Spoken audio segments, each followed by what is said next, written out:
सुनिए क्या कर रहा है रवि।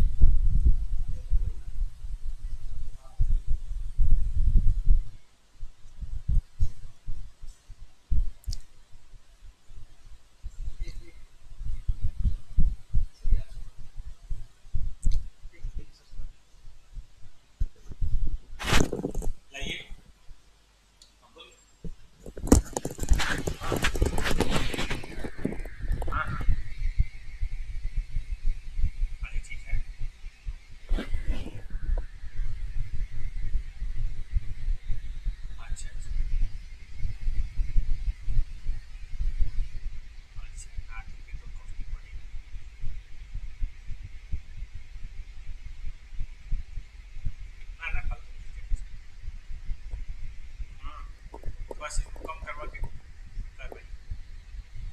हाँ ठीक है कर देंगे।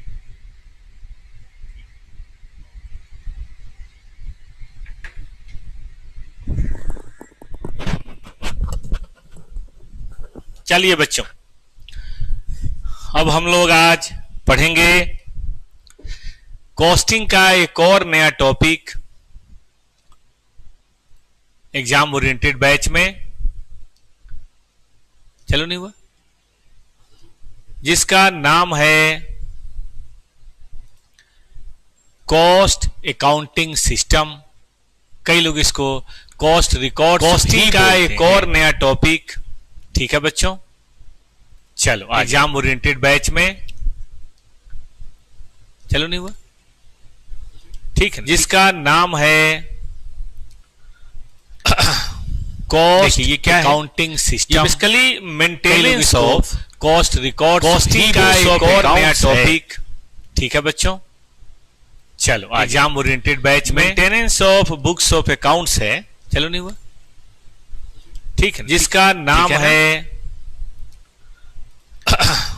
Cost accounting system, basically maintenance of cost record, costing का एक और नया टॉपिक खास तरह का है। ठीक है बच्चों, किस तरीके का है एग्जाम ओरिएंटेड बैच में maintenance of cost of accounts है। चलो नहीं हुआ, मतलब फाइनेंशियल इंफॉर्मेशन, जिसका नाम है रखा है। ये स्पेशली किसके लिए है? कॉस्ट अकाउंटिंग सिस्टम है, मेंटेनेंस ऑफ इंफॉर्मेशन, कॉस्टिंग का एक और नया टॉपिक खास तरह का है। ठीक है बच्चों, आप कहेंगे इस तरीके का है एग्जाम ओरिएंटेड बैच में। कॉस्ट ऑफ अकाउंट्स, हम रॉ मटेरियल खरीदते हैं, स्टोर में डालते हैं, वहां जिसका नाम है वेजेज खर्च होता है, ओवरहेड खर्च होता है, वहां से ये क्या जाता है, सिस्टम है मेंटेनेंस ऑफ कॉस्टिंग का एक और नया टॉपिक जो आ रहा है और फरवरी में जो जा रहा है। आप कहेंगे इस तरीके का है एग्जाम ओरिएंटेड बैच में। कॉस्ट ऑफ अकाउंट, हम रॉ मटेरियल खरीदते हैं, स्टोर में डालते हैं, वहां जिसका नाम है और बिजनेस स्टॉक के लिए स्पेशली किसके लिए है? वहां से ये क्या जाता है, सिस्टम है मेंटेनेंस ऑफ कॉस्टिंग का एक और नया टॉपिक जो आ रहा है और फरवरी में जो जा रहा है। एग्जाम ओरिएंटेड बैच में maintenance of account, raw material खरीदते हैं, स्टोर में डालते हैं, वहां जिसका नाम है और बिजनेस स्टॉक के लिए स्पेशली किसके लिए है? दो कॉस्ट या चार ये सिस्टम है मेंटेनेंस ऑफ कॉस्टिंग का एक और आ रहा है और फरवरी में जो जा रहा है। इस तरीके का है एग्जाम ओरिएंटेड बैच में maintenance of account, raw material खरीदते हैं, स्टोर में डालते हैं, वहां जिसका नाम है और बिजनेस स्टॉक के लिए तो हमें आ रहा है और फरवरी में जा रहा है। इसलिए तो हमें आ रहा है और फरवरी में जा रहा है। इसलिए एग्जाम ओरिएंटेड बैच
क्या ये बात सही है बेटा? ठीक बात है कि नहीं? यही काम चलता रहेगा तो हमें बेटा यही सब बातें यहां पे देखते रहनी है। नंबर देखो 1 2 3 4 5 6। अब देखो रॉ मटेरियल वाला 7, लेबर 8। अब कहोगे नंबरिंग क्यों दे रहा हो बेटा? हमें इसकी जनरेटी आपको पढ़ानी है। 10 11 12 13 14, यहां ध्यान दो 15 16 17 और यहां ध्यान दो फिर पेमेंट 18। अगर हम 1 से 18 जनरेंटी बेटा कर लें, आई रिपीट 1 से 18 जनरेंटी कर लें, तो फिर कौन रोक रहा है? हो गया कॉस्ट अकाउंटिंग। तो मैंने आपके दिमाग में अभी अकाउंटिंग ट्रांजैक्शंस या यूं कहो इवेंट्स की बात कर दी। अब इसी की अकाउंटिंग बेटा अगर आपने कर ली तो समझिए कि आपने कॉस्ट लेजर बना लिया।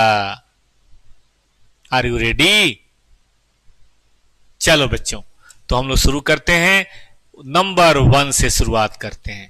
ये जनरेंटी अपने दिमाग के अंदर फिट करिए डेबिट क्रेडिट के तरीके से। देखिए आपने रॉ मटेरियल खरीदा। अब चूंकि रॉ मटेरियल हम बहुत तरह का खरीदते हैं, किचन में देख लो कितने तरह का रॉ मटेरियल है। कई तरह के चावल, कई तरह के दाल, कई तरह के सब्जी। तो फैक्ट्री में कई तरह के रॉ मटेरियल, कई तरह के केमिकल, कई तरह का कपड़ा होता है कि नहीं? तो इसीलिए हम अलग से रॉ मटेरियल 1 2 3 4 के अकाउंट नहीं खोलते। उसके लिए हम सब लेजर बना लेते हैं, वहां पे अकाउंटिंग करते हैं। मेन में हम एक कंट्रोल अकाउंट खोलते हैं जिसको बोलते हैं स्टोर लेजर। कंट्रोल लेजर क्या होता है?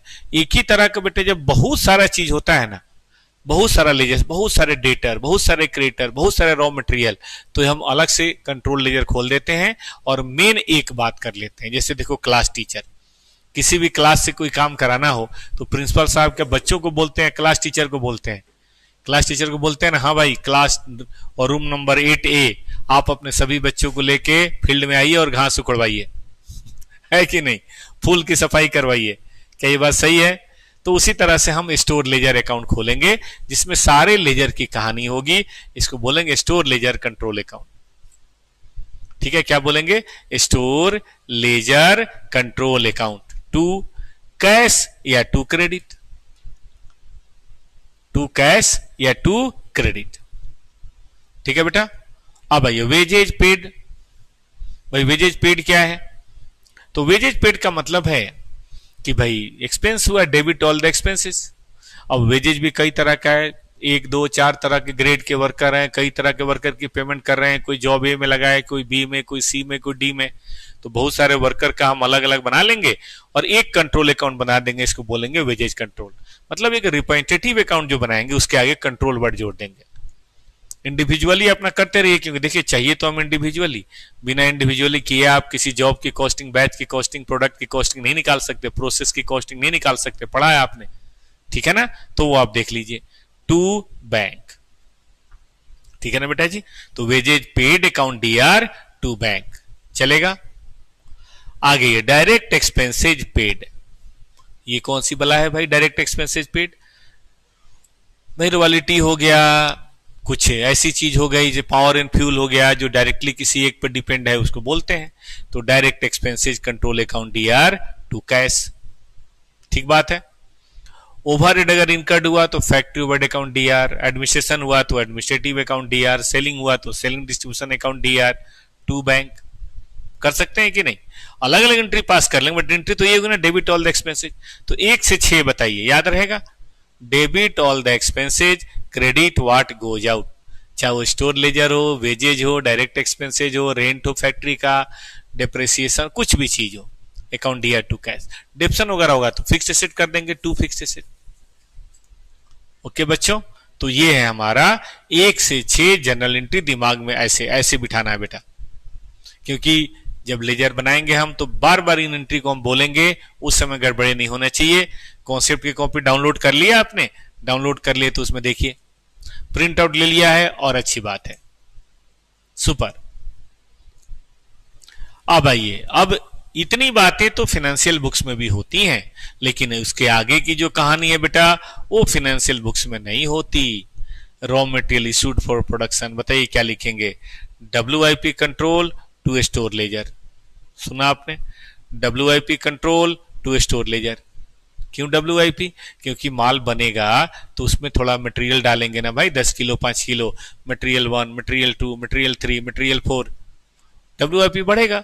और WIP भी कई तरह का है, यहाँ साबुन बन रहा है, वहां तेल बन रहा है, वहां कुछ और बन रहा है, वहां कुछ और बन रहा है, तो इसलिए WIP control to store ledger. अब आइए, direct wages charge on production, भाई इसका 3 घंटे, उसका 4 घंटे, उसका 1 घंटे, याद है? टाइम कीपिंग और टाइम बुकिंग। तो टाइम बुकिंग से हमें पता चलेगा कौन से जॉब पे कितने घंटे और क्या रेट है। लेबर कॉस्टिंग में पढ़ते हैं ना हम।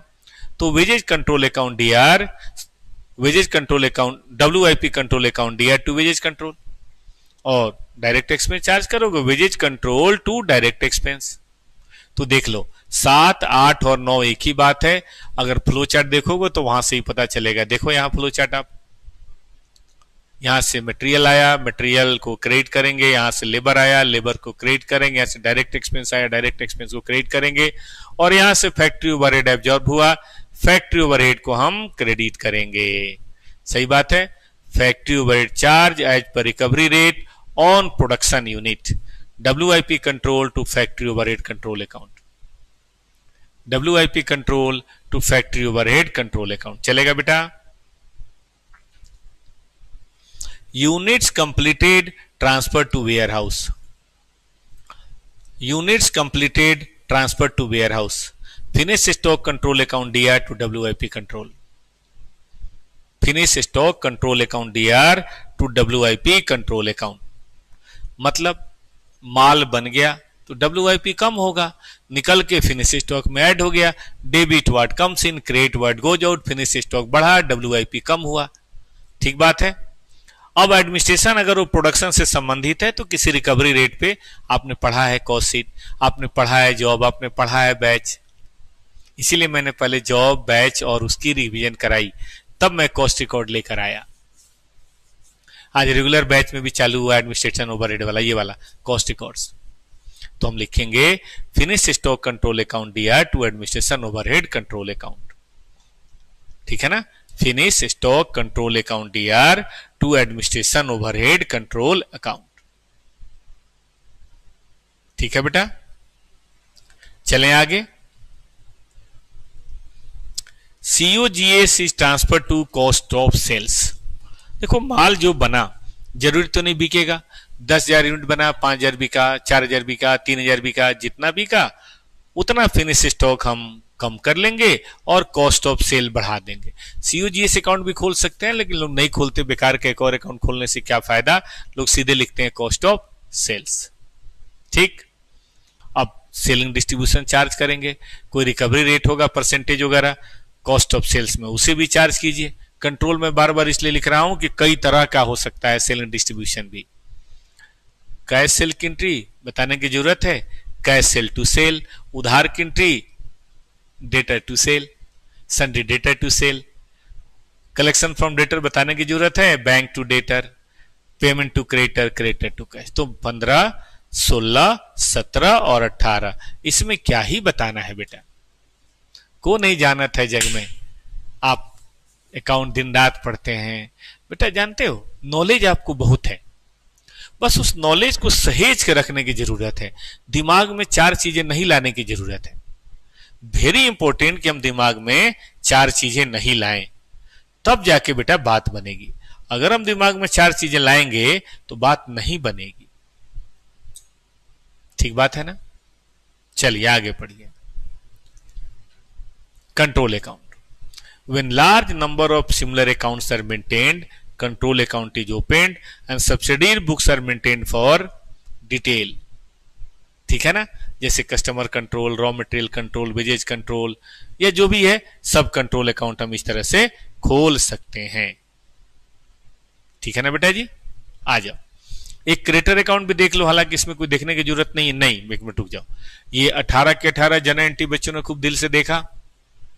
किसी एंट्री में दिक्कत हो तो बता दो बेटा, मैं वेट कर रहा हूं आपका। किसी भी एंट्री में किसी भी तरह का दिक्कत हो तो सर को बताया जाए, तभी तो हम आपकी मदद करेंगे ना।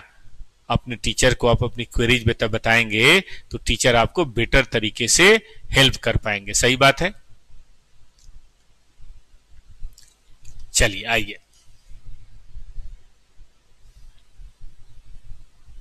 साउंड सही नहीं है। अच्छा मैं बात करूं, साउंड सही नहीं है। अब ठीक है कि नहीं साउंड? मैं मैनेजमेंट को फिर भी बोलता हूं,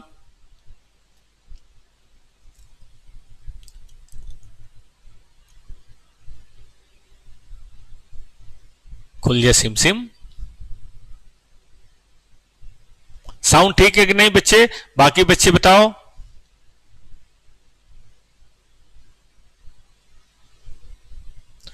मेरी क्लास का साउंड देख लीजिए, कुछ बच्चे बता रहे हैं शायद ठीक नहीं है।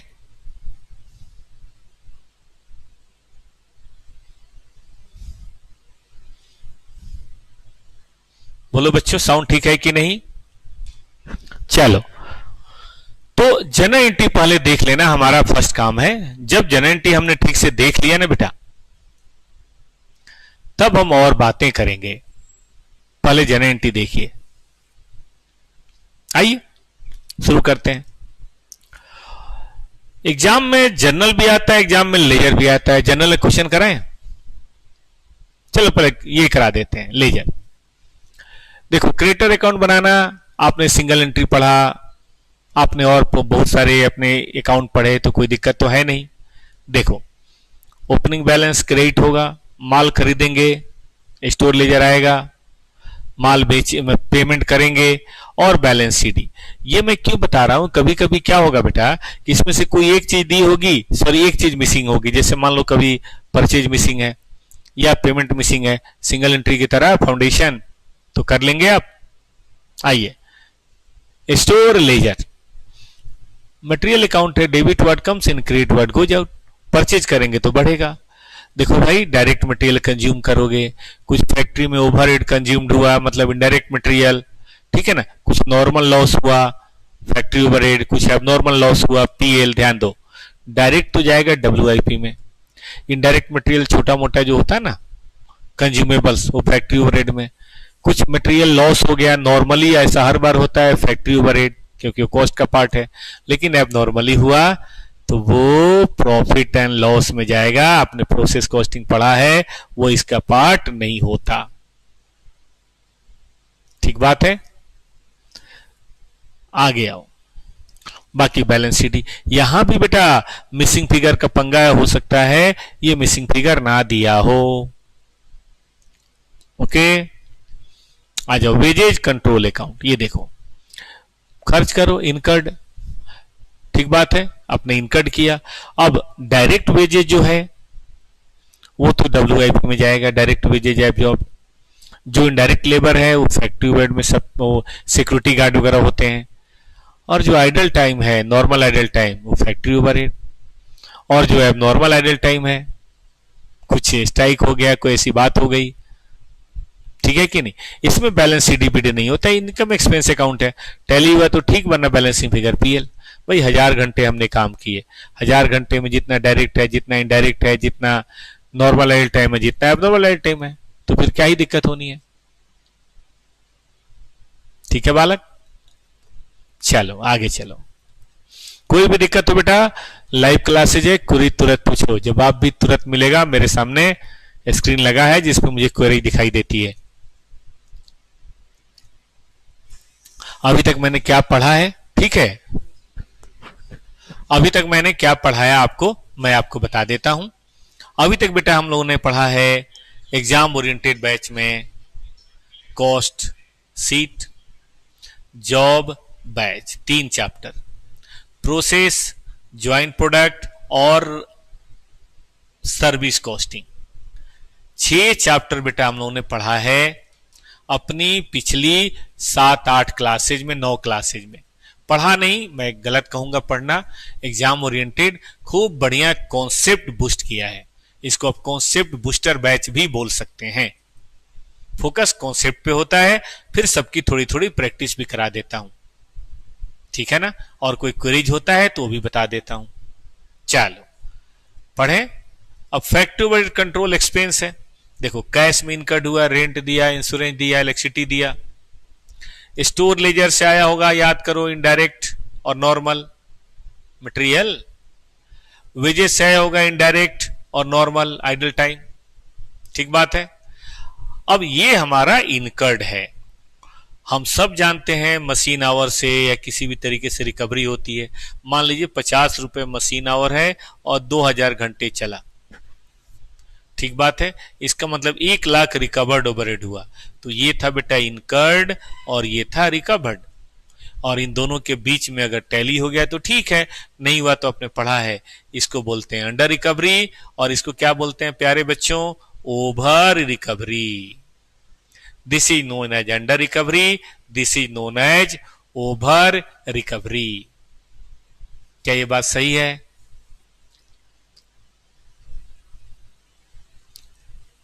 ठीक है, चलिए WIP कंट्रोल। ये देखिए कुछ पुराना WIP हो सकता है, ओपनिंग जिसको बोलते हैं, कॉस्ट शीट में पढ़ा हम लोगों ने, याद आ रहा है। फिर मटेरियल डाला, मतलब मटेरियल इशू किया, वेजेज चार्ज किया, फैक्ट्री ओवरहेड चार्ज किया, रिकवरी रेट के बेसिस पे माल बन गया, अच्छी बात है। नहीं बना, क्लोजिंग WIP। तो जो नहीं बना वो दिया हो, तो माल बन गया वो पता हो जाएगा, माल बन गया पता है, तो जो नहीं बना वो पता हो जाएगा। भाई 10,000 यूनिट पे हम काम कर रहे थे, 9,000 यूनिट बन गया, 1,000 नहीं बना। अब इसकी वैल्यूएशन कैसे होगी, आपने प्रोसेस पढ़ा है, मटेरियल का इक्विवेलेंट, लेबर का इक्विवेलेंट, ओवरहेड का इक्विवेलेंट, सब आपने पढ़ रखा है। क्या ये बात सही है बेटा? ठीक है, चलिए तो फिर हम लोग आगे बढ़ते हैं। याद रखना है, और जिस सीक्वेंस में मैं करा रहा हूं उसी सीक्वेंस में आपको करना है बालकों। हाँ भाई, एडमिन ओवरहेड, एडमिन ओवरहेड देखिए, कैश, ठीक है, खर्च हुआ। ऑफिस ओवरहेड, ऑफिस का रेंट, ऑफिस के स्टाफ के खर्चे। फिनिश स्टॉक पे चार्ज होगा अगर रिलेटेड विद प्रोडक्शन है, और अगर नहीं रिलेटेड है तो कॉस्ट ऑफ सेल पे चार्ज होगा। कोई रिकवरी रेट का बेस होगा, वो देख लेंगे। अब अगर ये दोनों बराबर है, इनकर्ड और चार्ज, तो मुझे कोई आपत्ति नहीं है, नहीं कुछ बोले तो पूरा ही चार्ज कर देना। लेकिन अगर बराबर नहीं है प्यारे बच्चों, तो हो गया अंडर या ओवर रिकवरी, और अंडर या ओवर रिकवरी है तो इसको देखना पड़ेगा, देखना पड़ेगा बेटा।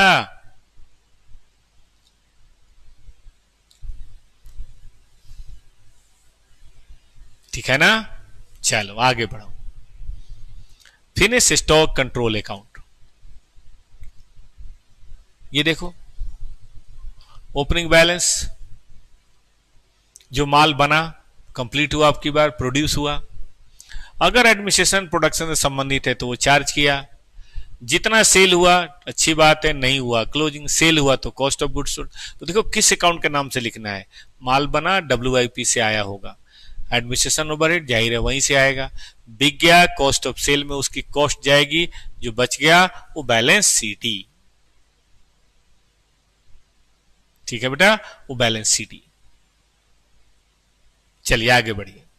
इसमें भी कुछ मिसिंग हो सकता है ये मिसिंग हो, तो ध्यान दे लेना कौन सा मिसिंग है कौन सा नहीं है। आगे पढ़िए बच्चों। सेलिंग डिस्ट्रीब्यूशन ओवरहेड, ये देखिए कैश इनकर्ड, ठीक है ना, कैश इनकर्ड, यहां आएगा कॉस्ट ऑफ सेल्स। कोई रिकवरी रेट होगा, अंडर ओवर रिकवरी, यहां भी हो सकता है। मान लीजिए रिकवरी रेट के बेसिस पे रिकवरी हुई, कम पड़ गया, तो बाकी बैलेंस PL। कई बार बैलेंस CDBD भी होता है, नहीं तो फिर अंडर या ओवर रिकवरी इस तरीके से चार्ज कर देंगे। ठीक है दोस्त। कॉस्ट ऑफ सेल, ये देखिए जो हमारा माल बिका है उसकी COGS। अगर एडमिनिस्ट्रेटिव है तो एडमिनिस्ट्रेटिव ले लीजिए जो रिलेटेड विद प्रोडक्शन ना हो, और सेलिंग डिस्ट्रीब्यूशन है तो सेलिंग डिस्ट्रीब्यूशन ले लीजिए। कहां ट्रांसफर करें, PL में ट्रांसफर कर दें। अब PL में इसका मुकाबला कीजिए सेल्स के साथ। इसके अलावा जो ओवर रिकवरी है, जो अंडर रिकवरी ओवरहेड का, वो ले लीजिए। एबनॉर्मल लॉसेज मटेरियल लेबर के हैं वो ले लीजिए। जो बचे उसे नेट प्रॉफिट तो कहना गलत होगा, ऑपरेटिंग प्रॉफिट कहना ज्यादा अच्छा होगा, क्योंकि कॉस्टिंग वैसे भी नेट प्रॉफिट नहीं बताता, लेकिन वो लिख देते हैं नेट प्रॉफिट, लिखने वाले लिख देते हैं। ठीक है, तो ये थी कहानी बेटा कॉस्ट रिकॉर्ड्स की। हालांकि एक और सिस्टम है नॉन इंटीग्रेटेड, पढ़ाऊंगा। अभी तो मैंने जो पढ़ाया है उसको पहले ध्यान दीजिए, और चलिए इस पे कुछ क्वेश्चंस करते हैं। ये चैप्टर भी बेटा मैं 2 दिन में बताऊंगा, ठीक रहेगा ना। एक दिन में मैं बताऊंगा इंटीग्रेटेड या सीधे कॉस्ट, फिर कल पढ़ाऊंगा नॉन इंटीग्रेटेड, और फिर कल पढ़ाऊंगा रिकॉन्सिलिएशन। ठीक रहेगा ना। इतनी भी क्या ही जल्दी करनी है, अभी हमारे पास बहुत टाइम और एक किताब खत्म होने वाला है, तो मैं बहुत जल्दी नहीं करना चाहता। Rajput ji, hello sir. हाँ बेटा बोलिए, पढ़ाई ठीक से कर रहे हैं। देखिए टारगेट क्या बता देता हूं। अभी सितंबर में 2-4 दिन बाकी है, कॉस्ट रिकॉर्ड बढ़िया से करा देता हूं 2 या 3 दिन में, क्योंकि 8 नंबर का क्वेश्चन अब की बार आने वाला है। I am currently doing foundation advice something. कब है एग्जाम बेटा? जनवरी में एग्जाम है। तो एडवाइस यही है बेटा कि 3 महीने अक्टूबर नवंबर दिसंबर न दाहिने देखिए न बाएं, जहां से भी पढ़ रहे हैं जम के पढ़िए। और टॉपर्स में एग्जाम ओरिएंटेड बैच यूट्यूब पे चलता है, उसको भी आप चाहें तो कभी कभी देख सकते हैं। वैसे आप खुद से पढ़ रहे हैं तो उसको देखने की जरूरत नहीं है। ठीक है बेटा, हम इतना ही समय जानते हैं कि समय देंगे सक्सेस बेटा पक्का मिलेगी। तो समय देने में कंजूसी मत कीजिए अपनी पढ़ाई को, यही हमारा एडवाइस है अपने प्यारे बच्चे को। ठीक है, आइए दिसंबर नहीं, अब बेटा एग्जाम हो गया है जनवरी 2025, रिजल्ट का डेट आ गया है, सॉरी एग्जाम का 18 जनवरी से आपका एग्जाम है बेटा। ठीक है, इसके हिसाब से तैयारी कीजिए, दिसंबर में एग्जाम नहीं होता। आइए देखते हैं कुछ क्वेश्चंस। ये मैंने सब toppers class sorry toppers cost notes में सब डाल रखा है बेटा। आपने बस ये करना है, जाना है और इसको डाउनलोड कर लेना है।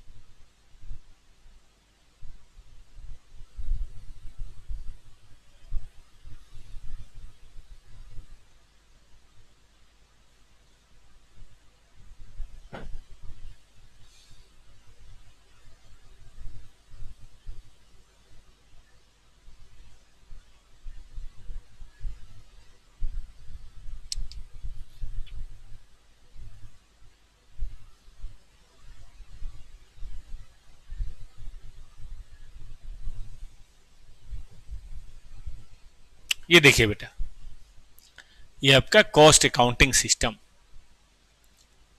चलिए कुछ क्वेश्चन की प्रैक्टिस कराते हैं दिल से।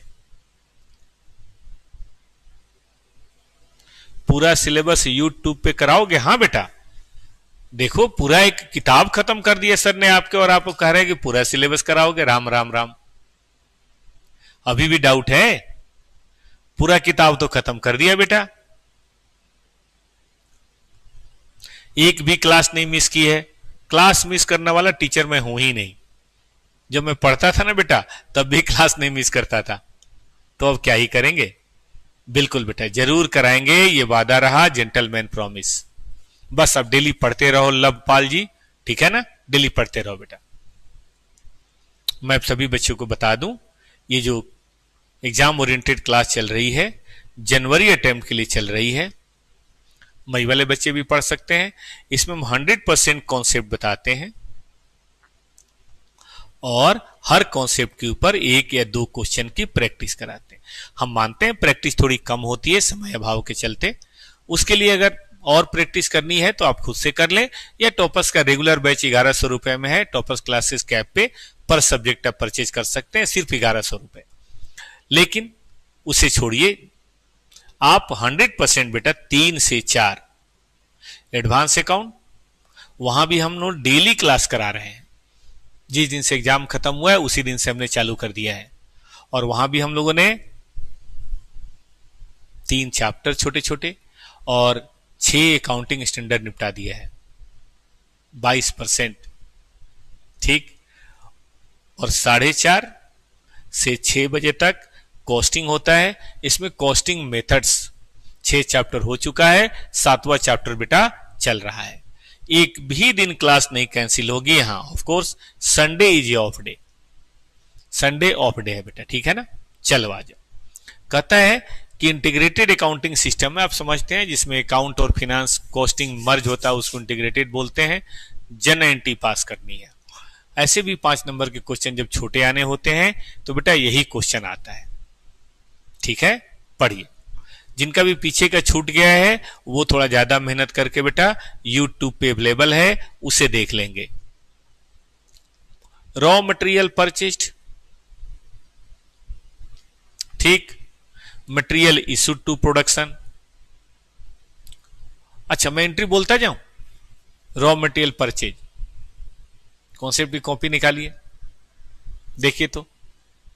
SLC account DR to cash to creditor, issued to production WIP to SLC, direct wages indirect wages, 50 direct 50 indirect. अब पेमेंट करते समय तो वेजेज कंट्रोल टू बैंक ही होगा, लेकिन बाद में WIP, factory overhead to wages control, ठीक है बेटा? इतना हो गया। Overhead incurred, factory overhead to bank, overhead charge, WIP पे चार्ज होता है, याद है, WIP to factory overhead control. Selling distribution incurred, selling distribution overhead to bank. Finish goods at cost, WIP से फिनिश स्टॉक में गया, finish stock account DR to WIP. Sale किया cash और क्रेडिट, कौन नहीं जानता है जग में। Cash account DR, debtor account DR to sale. देखो क्लोजिंग स्टॉक नील है, इसका मतलब सारा माल बिक गया, तो जितना फिनिश स्टॉक है सबको सीओजीएस में ट्रांसफर कर देंगे। रिसीट फ्रॉम डेटर आप भी जानते हैं, bank to debtor, payment to creditor, creditor to bank. कहां मुश्किल है? देखो ये और ये सब तो मुश्किल है ही नहीं, ये परचेज वगैरह मुश्किल है ही नहीं, वेजेज मुश्किल है ही नहीं। बस जो बाकी बचा है वो मैंने आपको नया पढ़ाया, और कुछ कहां ही किया बेटा। देखो ना, सही है? ये देखो वेजेज वाला, फिर ये देखो फैक्ट्री ओवरहेड वाला, देखो वेजेज चार्ज किया, फैक्ट्री ओवरहेड वाला चेक करो, चार्ज किया, सेलिंग डिस्ट्रीब्यूशन, माल कंप्लीट हुआ, माल सेल किया, कंबाइंड एंट्री कर दी। थोड़ा रिसीवेबल, थोड़ा कैश, रिसीवेबल से आया, कैश से आया, बात खत्म। ठीक है ना बेटा? पढ़ते रहिए। ये देखो जरा, 5 नंबर में देखो बेटा कहां कुछ पूछा है, 5 जना एंट्री, इशू टू प्रोडक्शन, 7 नंबर entry. Wages control to store, wages बढ़ेगा स्टोर कम होगा। इनडायरेक्ट वेजेज का एलोकेशन किया, फैक्ट्री ओवरहेड में चार्ज करेंगे, इसमें क्या ही है। फैक्ट्री ओवरहेड ओवर एब्जॉर्ब्ड हो गया तो पीएल में जाएगा क्रेडिट साइड में, ठीक है।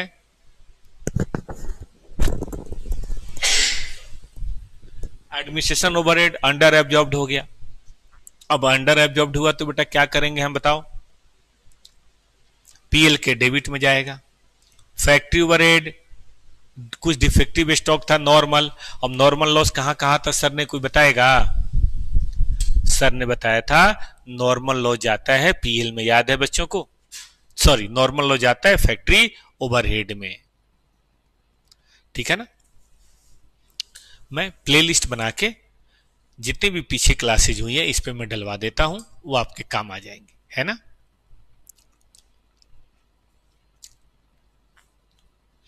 लेकिन क्वेश्चन जनरल का नहीं आता बेटा, क्वेश्चन लेजर का भी आता है, ठीक है, और इस तरह की मिसिंग फिगर्स का क्वेश्चन भी आता है। आइए मैं आपको बताता हूं।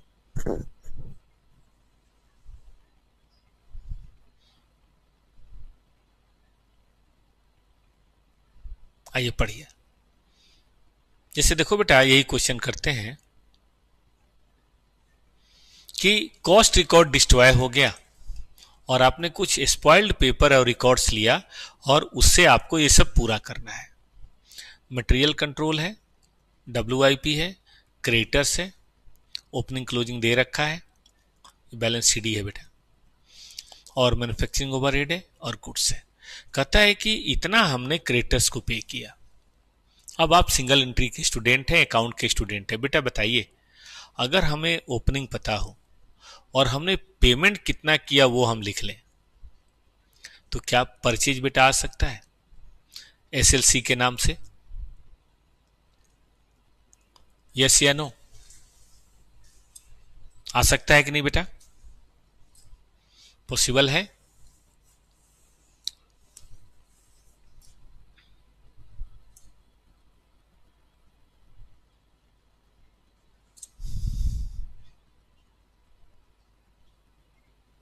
पीछे जितनी क्लासेज हुई है ना, आज मैं उसका प्रीमियर भी लगा दूंगा या वीडियो में शेयर कर दूंगा, ठीक है ना। आप सब लोग पीछे वाली 5-6 क्लासेज जितनी भी है उसको देख लीजिएगा, 3-4 आज लगा दूंगा, 3-4 कल लगवा दूंगा। चले मैन्युफैक्चरिंग ओवरहेड कंट्रोल, अब आगे बढ़ो। क्लोजिंग में ये मटेरियल है, 300 डायरेक्ट लेबर है जिसके अगेंस्ट वेजेज और ओवरहेड बुक करना है।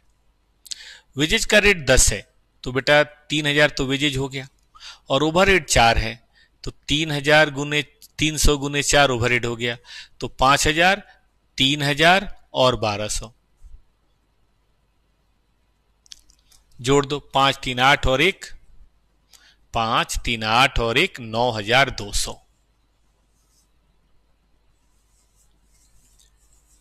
पॉसिबल है, कर सकते हैं।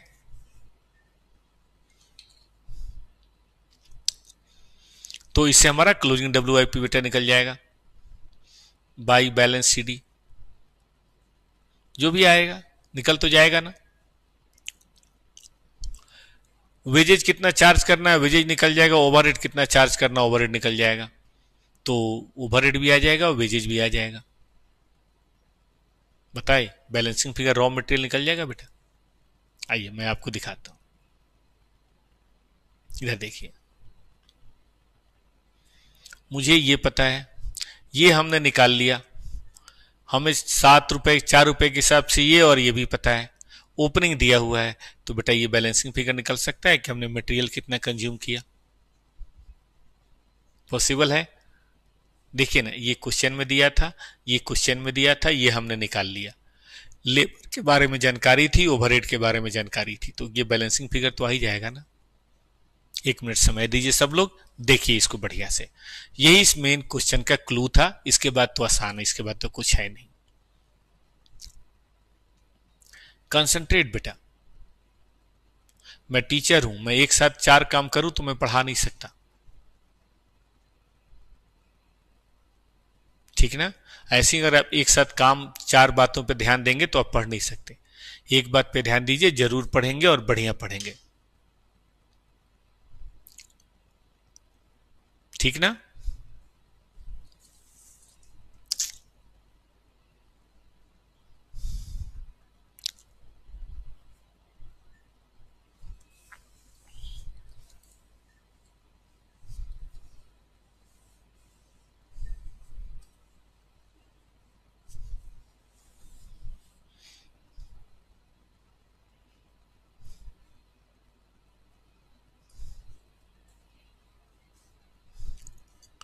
ठीक है बेटा।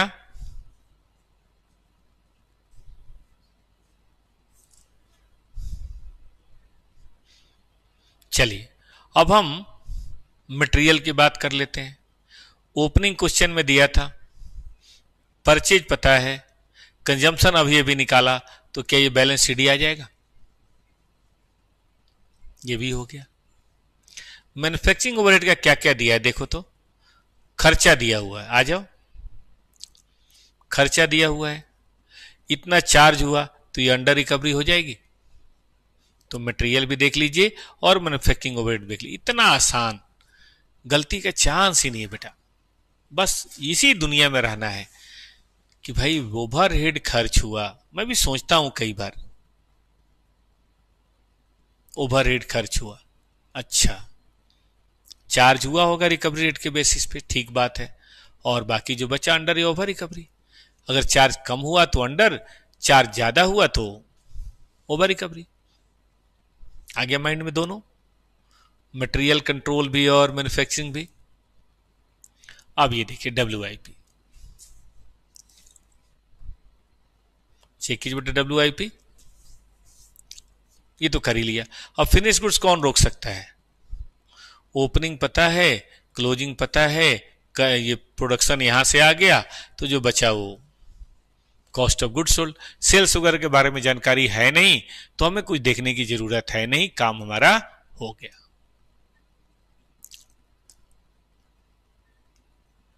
ठीक है बेटा, ये तो हमने पहले ही बना लिया था, याद है, ओपनिंग बैंक ये, तो ये बैलेंस, बल्कि सबसे पहले ना ये बनाना था, फिर उसके बाद हम बड़े आराम से मटेरियल बनाएंगे, बट वो बन नहीं पाएगा। मैन्युफैक्चरिंग बनाएंगे, वो बन जाएगा, और तब ये बनाएंगे 4 नंबर, इसमें से वापस जाएंगे मटेरियल में, मटेरियल पूरा हो जाएगा, और इसी से हमारा ये भी बन जाएगा। क्रेडिटर हमेशा सबसे पहले बनाएगा मटेरियल के ऊपर। इसी तरह से मिसिंग फिगर बेटा और भी हैं। एक नॉन इंटीग्रेटेड भी कराई दो बेटा थोड़ा सा, क्योंकि 1 मिनट तो टाइम लगना है। आ जाओ ना मेरे साथ, क्वेश्चन कल करा देंगे, कॉन्सेप्ट आज करा देते हैं, आ जाओ।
कहां गया, अभी तो पढ़ा रहा था मैं।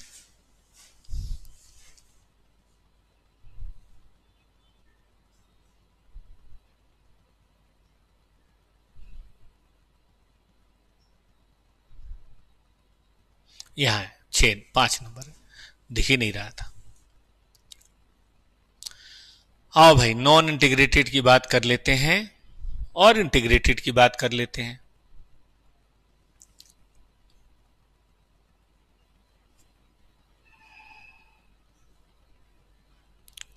देखो दो तरह का कॉस्ट रिकॉर्ड्स होता है बेटा।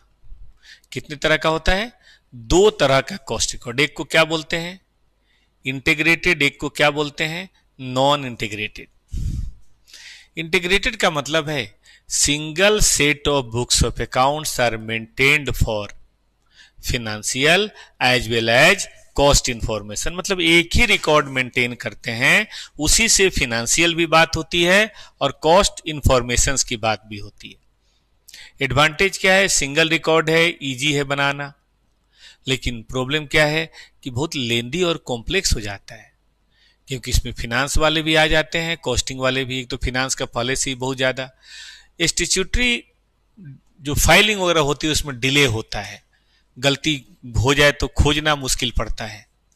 अब एक ही में सबका हो तो फिर दिक्कत है ना। एक ही घर में मान लो पूरे परिवार का सामान हो, कपड़ा हो, तो खोजने में तो दिक्कत आती है। नॉन इंटीग्रेटेड रिकॉर्ड्स क्या है ये? Separate records are maintained for costing and financial information. दो सेट है, ठीक है। एक है फिनेंशियल रिकॉर्ड्स, एक है कॉस्ट रिकॉर्ड्स। मतलब हम सेपरेट रिकॉर्ड्स मेंटेन करेंगे, एक फिनेंशियल रिकॉर्ड मेंटेन करेंगे, एक कॉस्ट रिकॉर्ड मेंटेन करेंगे। एडवांटेज क्या होगा? एडवांटेज होगा स्पेसिफिक इंफॉर्मेशन आराम से मिल जाएगा। कॉस्टिंग वाले कॉस्ट रिकॉर्ड के लिए काम करेंगे, फिनेंस वाले फिनेंशियल रिकॉर्ड्स के लिए काम करेंगे, तो फिर अपनी अपनी कहानी हो जाएगी सबकी। टाइमली प्रिपरेशन ऑफ रिकॉर्ड होगा। घर में कई बार ऐसा नहीं होता कि एक जगह फैमिली में खाना बन रहा है तो बड़ी देर हो जा रही है, बंटवारा हो गया, सब अपना अपना थोड़ा थोड़ा एकदम टाइम से बना लेते हैं। फिर ये भी लड़ाई नहीं होती कौन क्या काम करेगा, सबको पता अपने बाल बच्चों के लिए खुद बनाना है, तो पूरी मेहनत से अपना वो काम करते हैं बेचारे। ठीक बात है। आ जाओ। तो अभी तक जो आप पढ़ रहे थे वो पढ़ रहे थे अब कौन सा? इंटीग्रेटेड। आपने इंटीग्रेटेड पढ़ लिया। जो मैंने अभी 2-3 क्वेश्चन कराया वो सब इंटीग्रेटेड के थे। लेकिन नॉन इंटीग्रेटेड में कैसे करते हैं? देखो, all account necessary for cost records are prepared, लेकिन बस वही प्रिपेयर करते हैं जैसे store ledger, WIP, finish stock, profit and loss, wage control, factory overhead, administration, selling distribution, cost of sale. अब देखो इनके बगैर तो कॉस्टिंग नहीं हो सकती ना। स्टॉक के बदले कैसे होगी, WIP के वैल्यूएशन कैसे होगा, फिनिश स्टॉक कैसे होगा, खर्चों की अकाउंटिंग नहीं करेंगे तो कैसे होगा? तो ये तो हम बनाएंगे। लेकिन कोई भी ऐसा अकाउंट जो प्योर फाइनेंशियल नेचर का है हम नहीं बनाएंगे। जैसे कैश बैंक हो गया, डेटर हो गया, इन्वेस्टमेंट हो गया, फिक्स्ड एसेट हो गया, क्रेडिटर हो गया, लोन हो गया, रिजर्व एंड सरप्लस हो गया, शेयर कैपिटल हो गया। ये सब चीजें हम बिल्कुल भी नहीं बनाएंगे। कारण बताओ क्यों नहीं बनाएंगे भाई? वाई? हम ये सब चीजें क्यों नहीं बनाएंगे? क्योंकि हमें इसकी जरूरत नहीं है। ये फिनेंस वाला देख रहा है ना, ये कौन बनाएगा? ये फिनेंस वाला बनाएगा, उसको बनाने दो, हमें क्या मतलब है इससे? दूसरों के काम में हम क्यों अपना दखल करें? लेकिन एक समस्या है, ये लेजर बनाते समय भी ये वेजेज या सैलरी या कुछ भी हमें कैश की जरूरत पड़ती है, सेल्स में डेटर की जरूरत पड़ती है, परचेज में क्रेडिटर की जरूरत पड़ती है। तो डबल एंट्री कैसे पूरा होगा? तो कहता है कि for double entry system A special account is made for all financial nature accounts. सभी फाइनेंशियल नेचर अकाउंट्स के लिए हम एक ही लेजर बना देंगे। नाम क्या होगा? Cost ledger control, CLC। या हम उसे जनरल लेजर जैसा आपका मन करे बोल दो, या नोशनल। नोशनल मतलब काल्पनिक, मतलब जहां कैश की जरूरत हो, जहां डेटर की जरूरत हो, जहां फिक्स्ड एसेट की जरूरत हो। अगर नहीं है तो कोई बात नहीं, लेकिन हो तो ये आप कर देना, ठीक है ना। एक बस लेजर बनेगा। आप पूछो कैसे, तो मैं आपको कराता हूं। देखो फिर से चलो जनरेटिव पढ़ते हैं। इंटीग्रेटेड तो पढ़ लिया, अब आ जाओ नॉन इंटीग्रेटेड। गौर से देखो, purchase of stock SLC to cash बोला था, अब कैश ना लिख के क्या लिखेंगे? CLC। चीज वही है, बस कैश लिखना माना, उसकी जगह CLC लिख दिया। वेजेज में बैंक ना लिख के क्या लिख दिया? CLC। डायरेक्ट एक्सपेंसेज में कैश ना लिख के क्या लिख दिया? CLC। ओवरहेड वगैरह में कैश ना लिख के क्या लिख दिया? CLC। क्या लिख दिया? CLC। रॉ मटेरियल इशूड में कोई दिक्कत नहीं, क्योंकि दोनों हमें बनाना है। इसमें दोनों बनाना मतलब 1 से 6 में चेंज करना था।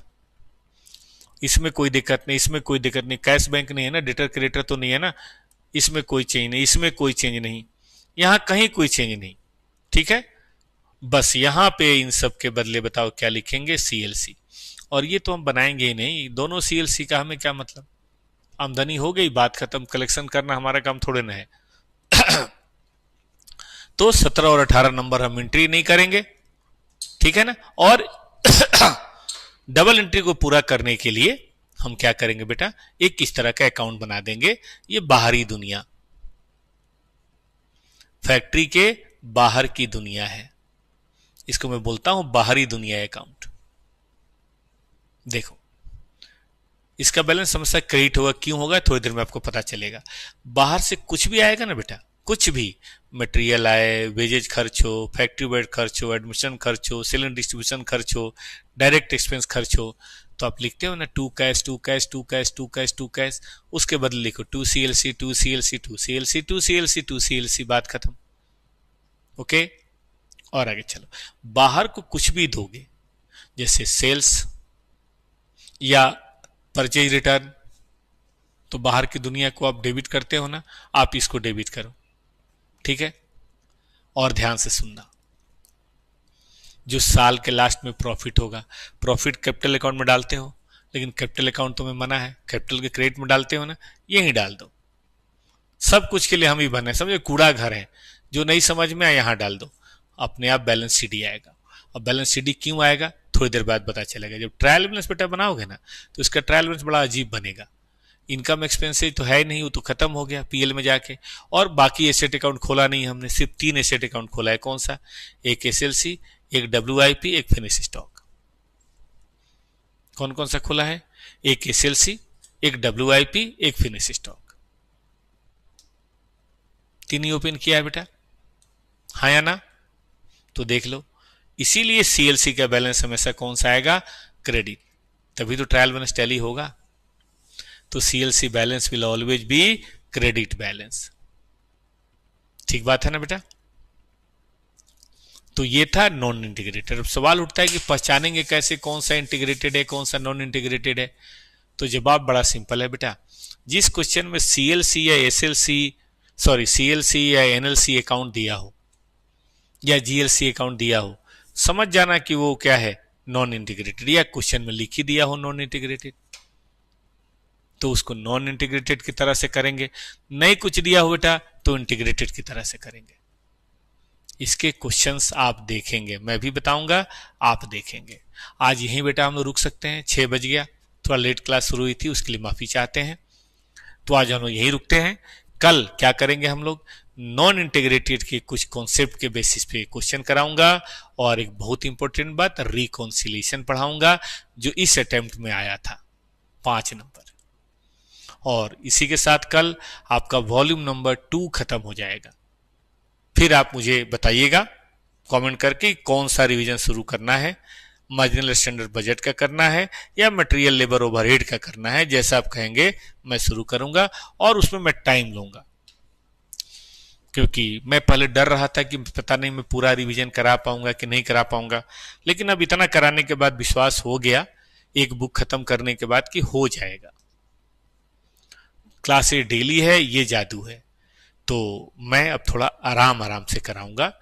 मार्जिनल स्टैंडर्ड बजट 4 क्लासेस कराऊंगा, ताकि 12 क्लास में खत्म हो, और मटेरियल लेबर ओवरहेड और एबीसी भी 12 क्लास, क्योंकि अगले महीने कम से कम 24 क्लास तो मिलेगी। दिवाली वाले के समय बेटा रिवीजन करते रहना, हम कहीं जा नहीं रहे तो बैठ के रिवीजन किया जाएगा, छुट्टी उट्टी कोई नहीं होगी, आपको आना थोड़े ना है। यूपी, बिहार, हिमाचल के पहाड़, कश्मीर की वैली, कहीं भी बैठे हो, करते रहिए CA inter by topper classes. आज के लिए गुड बाय।